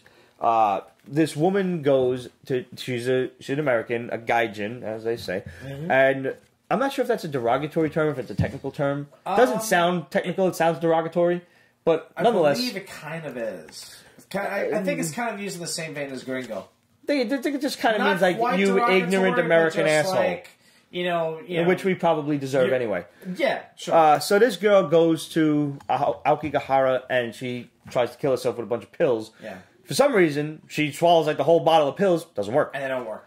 And now she is confronted by this demon samurai who's got a Venom fang head. He's got teeth on his head. Yeah. Not in his face. He's got teeth on his head. Teeth on his head. Teeth on his head. Yeah. Teeth on his head. So she's found by this Japanese. Obviously the Japanese. Fucking, they live in Japan. Found by these two cops, and one of the cops takes her in. Like, listen, I'll help you out for a couple of days until the American embassy can get a hold of you. And she is still seeing spirits from the forest who are like, you belong to the forest, you have to come back with us. Yeah. And they're basically trying to take her back. Yeah. And this woman's like, no, I know what you're going through, I've seen them too. They're weaker away from the forest. Don't worry. And she said, well, you know, when the spirits appeared to this girl, this woman, the cop, she sees them too. Right. Except the woman sees them as these like demonic samurai kind of thing. One's got a death sight, the other's got a fucking katana and shit. Yeah. Whereas the cop sees them as an old woman and her son. Yeah. So she says, monsters? What do you mean by monsters? You saw them, right? A woman and child, both dressed like in the past century. Ghosts. Ghosts? No. They were creepy monsters dressed like a samurai in the animes. Like that one in the forest with a mouthful of teeth in the back of his head. And she says, yokai. She saw them as the yokai from the old tales. I had to Google that one. These are like, you know, old school Japanese spirits and shit. Old school Japanese ghost stories. And she even says like a Japanese prayer to like ward off the spirits, which I, you know, plugged into Google Translate and everything. And I mean, the English was shaky, so I won't even go into it. But it's fair enough. It's such a great story. It's issue 1 of 5. It's a cool ghost story. The fact that it's 1 of 5 has me intrigued. Yeah, like where else are they going to go with it? Like, right. I mean, you could have ended it right there and still have been satisfied with the read. Totally. But I do want to see where we go with these characters. And again, you have a new story. I have nothing in common with these characters. Maybe you could find something in common with what's his name, Nick Wilson. You know, the down on his luck guy. I have nothing in common with either of these people. Yeah. I have no interest in committing suicide. I like life. I enjoy air. I love pizza. Yeah. I would love to see Japan, but I'm not Japanese. Right. I know nothing of Japanese culture besides, unfortunately, admittedly, what I know from like fucking anime and some random like martial arts books and the martial arts that I've studied. Right. Yeah. Which, admittedly, is you could fit it on the fucking head of a pin. You know? I'm not saying I'm I'm no guru when it comes to Japanese culture. I can count to 10. That's about it. The fact of the matter is, these are totally brand new characters to me, and I already feel for them. Yeah. I want to know more about them. I hope good things happen for them. Maybe not so much the girl. I don't really care about the American girl. I kind of do, because I want to find out why she's being targeted. Okay. There's a special reason that she's being targeted. She's not your run-of-the-mill person who has already successfully committed suicide. There is a reason why she swallowed this entire bottle of pills. And it didn't work. Right. I'm sure they'll get into that. Right. And last but not least, slightly, Alterna Comics Go West. Speaking of books in the future, now this is like 21 something. The year 2136. Okay. And this guy's family just got killed by like a mob boss or something. Mm-hmm. You've got like a Clint Eastwood kind of character who... Very much so. ...is now... The West is a wasteland. After, whatever nuclear mayhem, civil war has happened, this guy, his family's dead. It was supposed to be him. It ended up being his wife and kids. And that's never a good start. Very Frank Castle-y type of... Absolutely. Absolutely Frank Castle, but in the future in the Old West. Yeah. He's got his cowboy hat on and everything, and he's going after all of these, underlings until he gets to, what is the guy's name? Who he's looking for? I don't Hold even on. know. I read this very quickly before we went on He the air. shoots everybody in the fucking head, in the eye. Like, this dude is serious. This guy's, you're a damn fool. You know who we are? Damn well I do. Cuts off the guy's fucking arm, holding the gun, cuts his fucking arm off, and then swings the axe into his face. Just bang, right in his face. And the other guy's like, hold on, man, hold on, please. What do you want? Vengeance. It's like, for what? The woman and the kid? Chops his leg off. Screams, I swear, man, they weren't supposed to even be there. It was supposed to be some guy. It wasn't my decision. Oh, the mob boss is named Creep. He's obviously the villain. He's a dick. He's a creep. Creep said we had to make him pay. Had to make sure nobody ever heard from him or his family again. I don't even know who the target was. As he's got both hatchets over his head, he's like, you do now. Yep. Bam! Dunsky. This is not the first title from Alterna Comics that I've liked, that we've reviewed and thoroughly enjoyed. This is one of the best things about them is they do limited series. This is only 3 issues. Yeah, and honestly, I already wish it were more, but right, I want to see more people get eviscerated. Yes, but I see the point. Like you get their shit shot off. You get to the point. You get it done in 3 issues, and it's done. Yep. And the best part is it's $1.50. It's all newsprint. It's all all old school comic prints, showing you that comics can still be this cheap and still be fun. This is like 80s and 90s era fun. Yeah. It is like, this is the Punisher. This is the Punisher in the future in the West. And it is fucking awesome. He's dressed like the Lone Ranger, he looks like Clint Eastwood, and he fights like the Punisher. What the fuck more do you want? The Alterna Comics was kind enough to send us mad issues that I had somehow missed, during my comic shop runs, because admittedly Midtown they don't get too many. Right. But they should get more and more, because you guys should all be reading Alterna Comics. We've got a whole bunch more to review. We started with Go West because it came out this week, and, like I said, if you've been paying attention for the last hour and a half or so, we just went through 6 weeks worth of comics. So, yeah, I mean, we did pretty damn good. Absolutely. Yes, we did. We've got a lot more from Alterna Comics to read. We've got Wicked Righteous, which we did a review of issue 1. That should conclude soon. Doppelganger is up to issue 2, came out this week. Trespasser is out. Mother Russia. And they have, like, if you go on alternacomics.com, they have, like, the kiddies books, which is, like, Amazing Age, Mr. Crypt, which is, like a cute little horror story kind of skeleton guy. Yeah. They have, like, your teenage comics, and then you've got your, obviously, more adult-oriented books. Yeah. Nostalgia plus blood and gore and guts. They're so well-rounded, and they have something for everybody. And one of the best parts is the price tag. I won't say the best part because the stories are really good. Yeah. Like Wicked Righteous was like kids in a post-apocalyptic future, and all the adults are dead, and there's only kids, so they have to survive on their own. That's insane. Yeah. And that's like one of those teenage shit. books. It's like aimed toward teenagers, but adults can read that and enjoy it.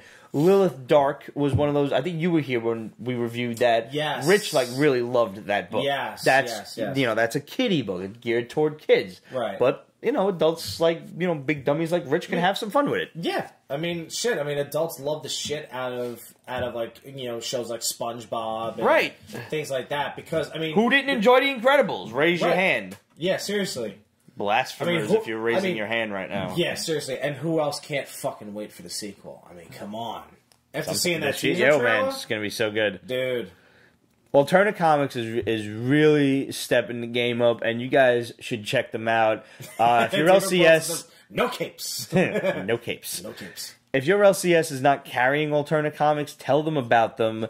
Tell them you saw them on a Pete's Basement show, and it's time to go and order some Alterna Comics so you have them in the shop. And trust me, you won't go wrong. I promise you. So far, I have yet to find an issue that I don't like. So there you go. And like I said, if you read something and you don't like it, it's $1. Yeah, whatever. Yeah, you're I have wasted. You're not really wasting your money on this. I have spent stupider money on fucking stale candy bars. Terrible. So let's go to questions. Questions. Yes, sir. Who read Stabbity Bunny and what do you think? Yo, I can't find Stabbity Bunny yet. That shit was sold out, so I'm gonna have to eBay it or something because I really want to read Stabbity Bunny. Okay, so our boy Demetrios at Anyone Comics is gonna kind of lambasting you. He says, "You mother ducker, I've still got copies at the store. Why didn't you call me?" Because I don't get to that area of Brooklyn in time before you close. I could place an order. That is true.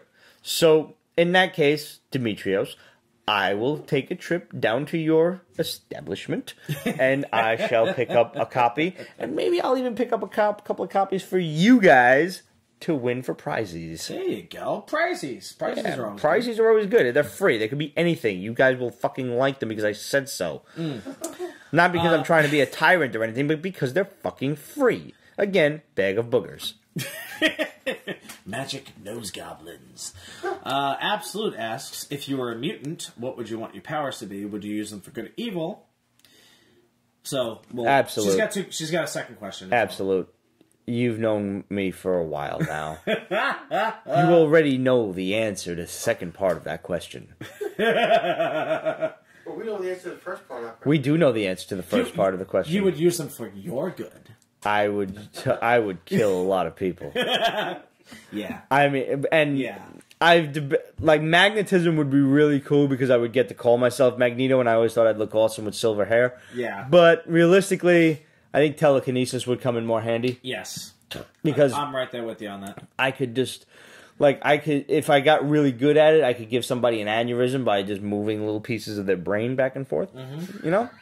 Yeah. Or I could throw somebody into space. Can you imagine a telekinetic who actually learns acupuncture and learns dim mak? Why? I could just smish their head. I don't even have to get that fucking far into it. Just crush their skull. But dim mak leaves no evidence. Well, where's the fun in that? I need to leave my calling card. Okay, absolute second part of the question is, if you could save one Marvel contract from expiring, whose would it be and why? Is it too late to save Eric Larson and bring him back? What about Mark Bagley? It's interesting. Like, this is kind of like, Absolute says she meant MCU, so I guess cinematic universe. So I'm guessing the contracts for those contracts, like the actors, I guess. I don't know. Oh well, I mean, we can't lose Robert Downey Jr. for sure. No. But I don't want to see Captain America leave. I don't want to see Chris Evans leave ever. Yeah, absolutely. I'm with Who else's contracts are, like, I don't Everyone's even know. is up as of Infinity War. No shit. Yeah. Okay. But I mean, this is Disney, and if they want them back, they'll buy them back. Yeah. That's just the way. Yeah. Downey Jr.'s shit was supposed. Robert Downey Jr.'s contract was supposed to expire after I think it was Avengers. 3. Yeah, it was Iron Man 3. Yeah. And we saw how well that worked out. So like, right. Yeah. Disney has the money to throw at these people if they want them back, if they have the stories to do it. Okay, Incredible Hall Comics. I'm not quite sure I'm understanding this question, but maybe you do. Out of the big two, whose new corner box style do you like more, Marvel or DC? I don't even know what that means. I don't know what a new corner box style is, Incredible Hall. I'm assuming that's a typo.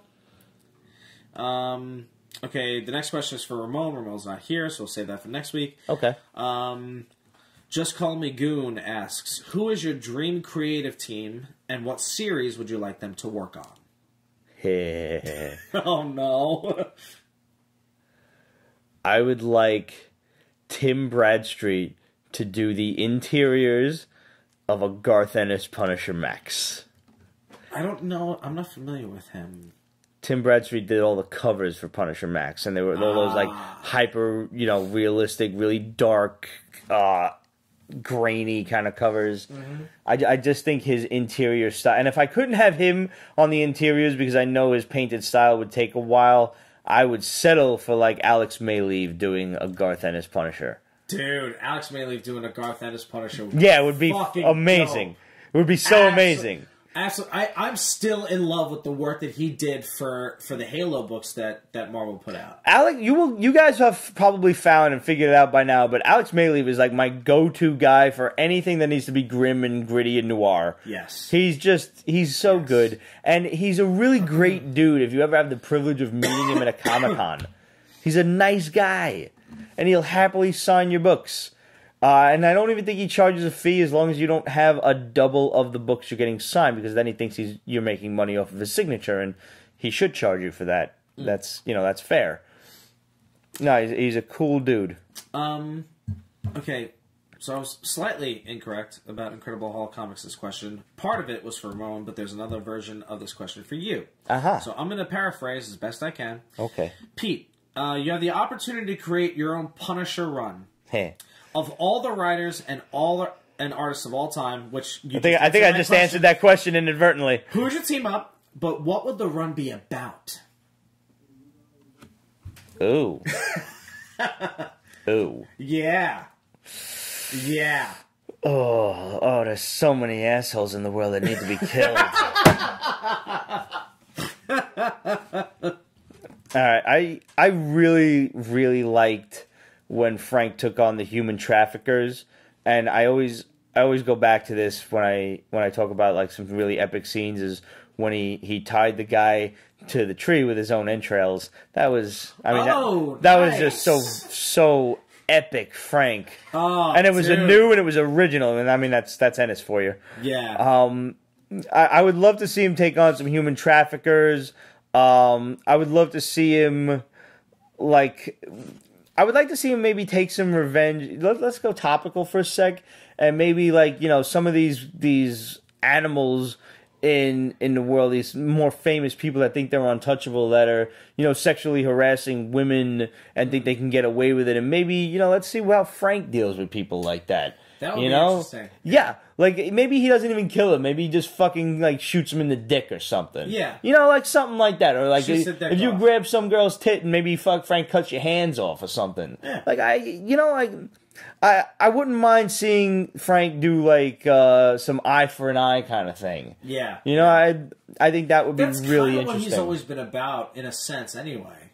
Very much so. Although I mean, most of the eye for an eye is like, you deserve to die. Yeah. Yeah, I would love to see something like that. Pretty much any kind of heinous crime, but I want him to stay in America. Like right now, he's in the War Machine armor and he's traveling overseas and he's dealing with guerrilla warfare and all of these war-torn nations and stuff, and that's cool. I like the story, I do. Yeah. But I do prefer a more homebound Frank. I don't mind him traveling around the country to kill people. I don't. But I like him in America and kind of maybe running from the cops, but also getting help from the cops. Yeah. Maybe some gangland stuff or whatever. Like, okay, for example, I was watching Black Lightning just before the show. Yeah. And in the episode, some gang members kidnap his daughters. And he's got to go all Black Lightning on them. But being that this is, one, a CW show, and two, he's really trying to do the right thing. Even now he's being forced to be a superhero again. Yeah. He was in retirement, and he was trying to, be a principal and help everyone, and all life is precious, and all that's kind of nonsense.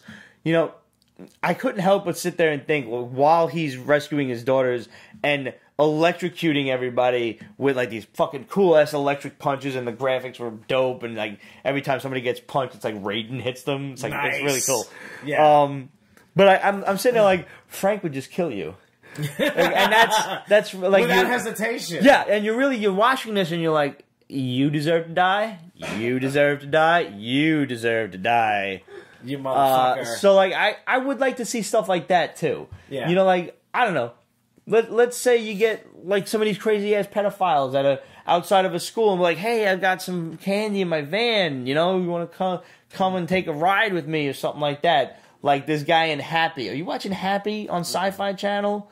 Okay, Chris Maloney is this detective, and he's down on his luck. He's awesome. Yo, he's so good. He's a former detective, now he's a hitman, and he's tracking down this evil Santa former SVU? who kidnaps kids. And I'm sitting there He has got his ass whooped by Santa. Santa's got, like, you know, crazy... You know, he's got that, like, the mad have strength. He's got this crazy, like, super strong will about him. And I'm like, well, Frank would have killed you. Frank would have managed to get the upper hand, tortured you until you told him where the kids were. And then killed you. Yeah.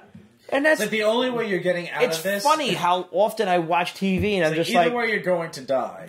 WWFD. What would Frank do? That needs to be a shirt. Yeah. That, I mean, I don't think Pete's Basement can get away with putting the Punisher on a shirt. No, but Marvel needs to do that as a Yeah, shirt. they should. They should. WWFD. But, like, you know, there's so many instances. Especially with the Netflix series. I could go on forever. Yeah, you could. Let's go on to the next question. All right. To put pineapple on pizza. There needs to be a pineapple on pizza. When he looks at somebody, like, and just throws the fucking pizza like, you're a waste.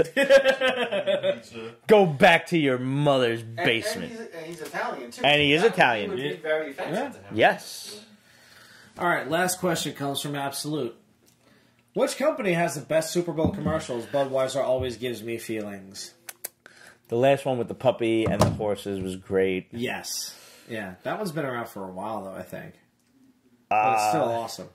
I don't know if I really recognize any particular company. It's Budweiser and then it's Doritos. Doritos got a good one. Always puts out a good commercial every year for the Super Bowl. Yeah.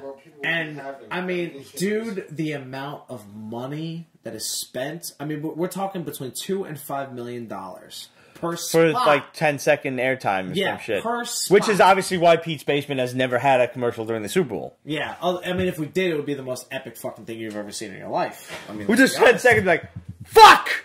Pete's Basement. That's our commercial. Pete's Basement has the best Super Bowl commercial. Yeah. That, right there. That's gold. That's gold. Yeah. That fuck cost us $10 million. Yes, it did.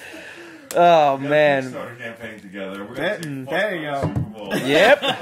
I mean, shit, Janet Jackson left out a titty during the halftime show, so we can drop an F-bomb. And it was a Super pretty Bowl great tit. Yeah. I mean, not for nothing. Yeah. You know. I mean, it was covered by a pasty, which is the biggest reason why I was like, why is everybody freaking out? You know what we should do? It was a burlesque show, nothing else. Do our own Super Bowl commercial and just put it on YouTube.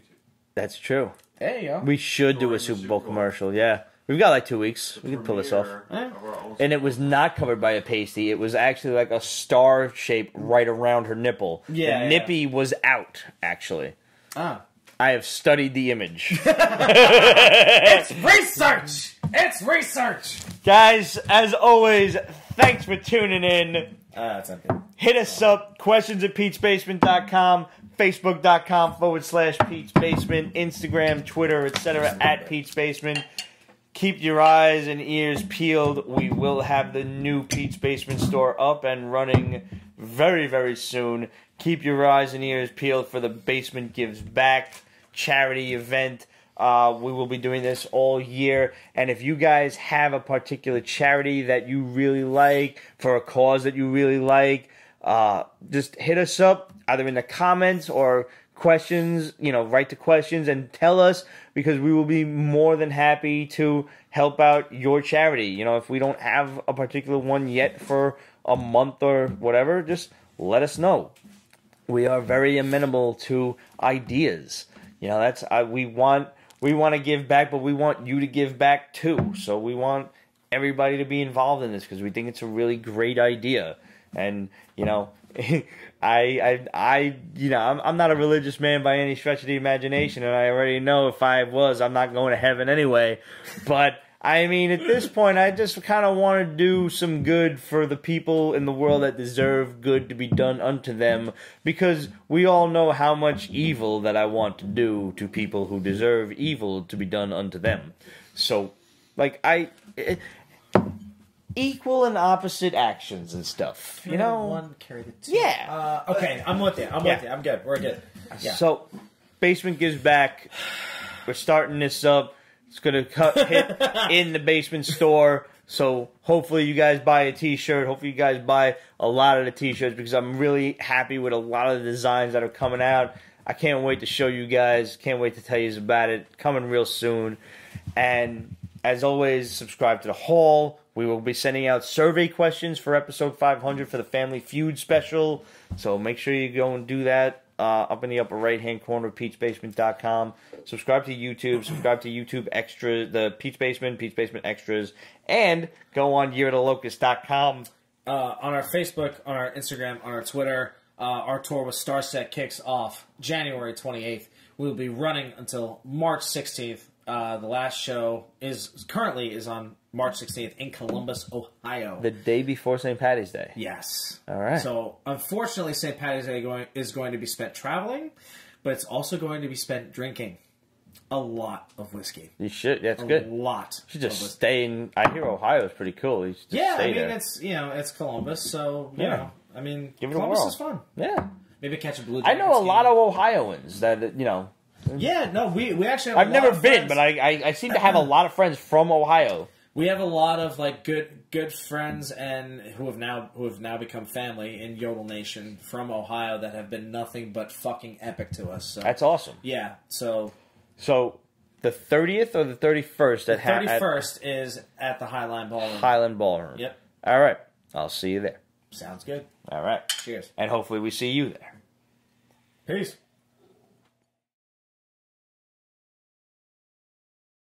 Peach Basement is copyrighted 2017, Ripped Productions. All rights reserved, so go fuck yourself.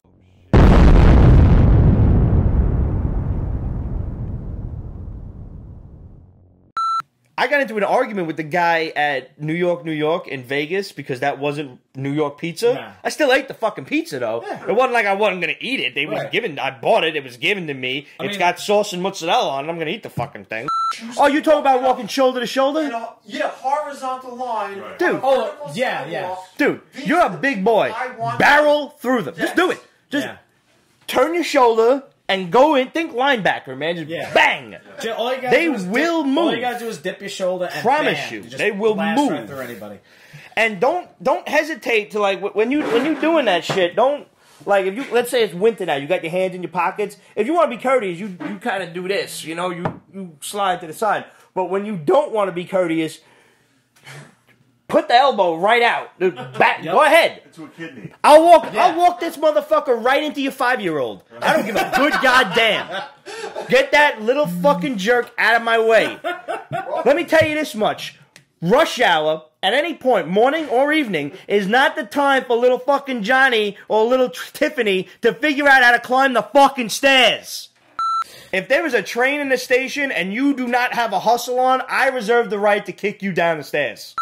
This is why it was always great for me to be a karate teacher, because I got to beat up little kids. We at Pete's Basement do not advocate the beating of children.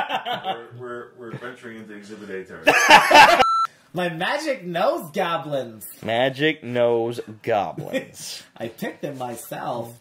Okay. Roger always appreciates a good Ren and Stimpy reference. He would if he was awake.